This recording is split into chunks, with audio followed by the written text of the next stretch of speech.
이번 영상에서는 민주주의의 패배, 민주주의의 어떤 안 좋은 부분에 일bat다로 제가 개인적으로 생각하는 포퓰리즘을 다뤄보도록 하겠습니다.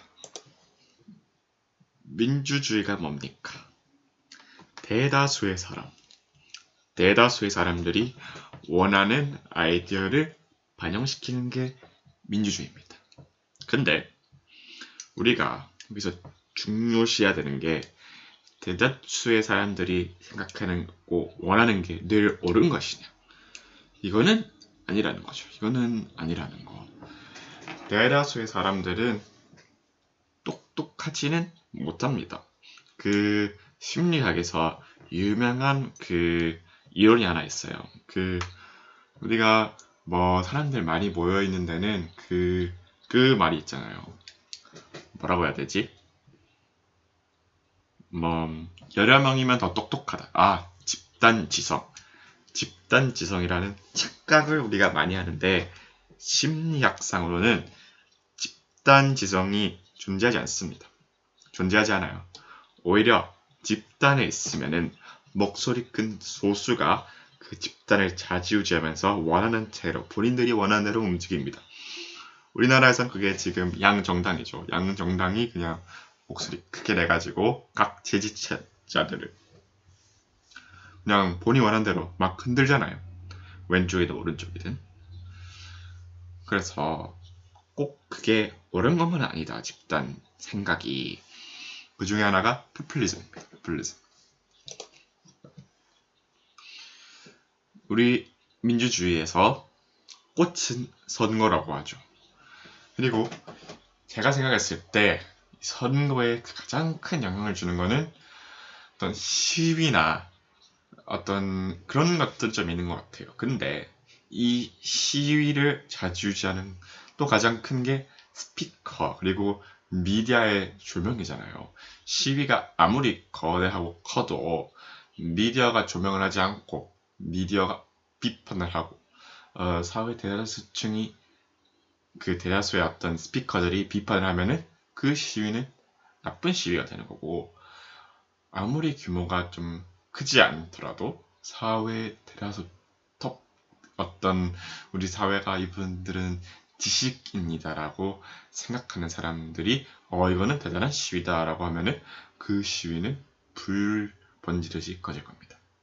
이거를 봤을 때도 우리 대중은 쉽게 흔들린다는 걸 알 수 있습니다. 미디어에 의해서. 사회의 어떤 좀 우리가 엘리트 혹은 스피커라고 하는 사람들에 의해서 말입니다. 그리고 대표적인 예를 들라고 말하게 한다면은 다 알잖아요. 2018년부터 2023년도까지 있었던 많은 시위들을 생각해 보십시오. 그게 어떻게 미디어에 표출됐고 미디어가 어떻게 얘기를 했고 우리가 어떻게 생각을 하는지. 만약 여러분들이 어떤 한쪽에 치우친 사람이 아니라면은 깨달음이 있을 겁니다. 깨달음이 있을 거예요. 그리고 우리는 이런 걸 상당히 좋아합니다. 인간은 누구에나 욕망이 있고 누구나 꽁돈을 바랍니다. 공짜 돈, 재난지원금 같은 게 대표적인 예죠. 정부 지원금에서 그냥 통장으로 바로 딱 정부가 꽂아주는 돈들. 근데 생각을 잘 해봐야 되는 게 그런 돈들은 다 세금에서 오고 혹은 정부가 빚을 내서 생기는 겁니다. 그럼 그 빚은 우리 후손들 혹은 내 아들 혹은 여러분들이 만약에 젊다면 여러분들한테 주어지는 빚인 거예요. 여러분들이 나중에 세금으로 갚아야 될 돈인 겁니다. 여러분들이 내는 세금을 다시 여러분들이 그냥 정부는 이거 어떻게 관리할지 모르겠으니까 여러분한테 줄 거예요 라고 생각하면 되는데 이거 여러분들은 꽁돈 받았다고 그 정치인을 좋아하고 와 이런 정치인이 어디 있어 이러는 개똥 같은 마인드 이런 마인드를 싹 다 들어고쳐야 된다. 이게 민주주의의 어마어마 큰 피해입니다. 피해. 그리고 이런 포퓰리즘을 하는 국가들은 경제가 다 착색이 났어요. 역사가 그런 거를 인정을 합니다. 역사가. 그리고 이분들 어떻습니까? 이분들 선동을 잘했던 사람들은 끝이 다 독재입니다. 괴벨스 나치 정권의 독재. 이분도 선동을 잘했습니다. 우리 그리고 레닌, 소련 연방의 레닌 이 양반도 결국엔 독재를 했고 베네수엘라의 차베스도 결과적으로 독재를 했고 우리가 그렇게 민주주의의 어떤 빅 이벤트라고 말하는 프랑스 대혁명 우리 단두대가 등장했던 프랑스 대혁명도 결국엔 어떻게 됐습니까?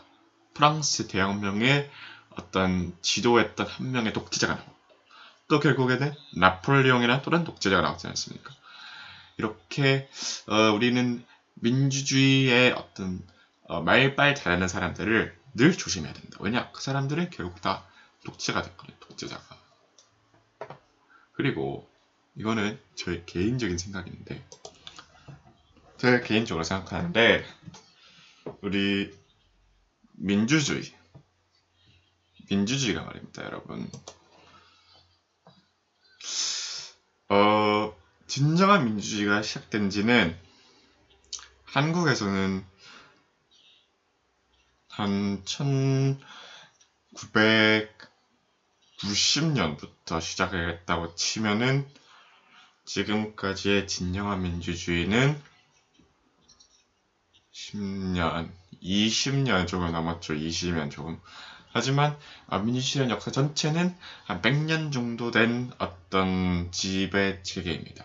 근데 이 100년이란 기간 동안 하나의 어떤 체계로 이어져 간다는 게 생각보다 긴 시간이에요.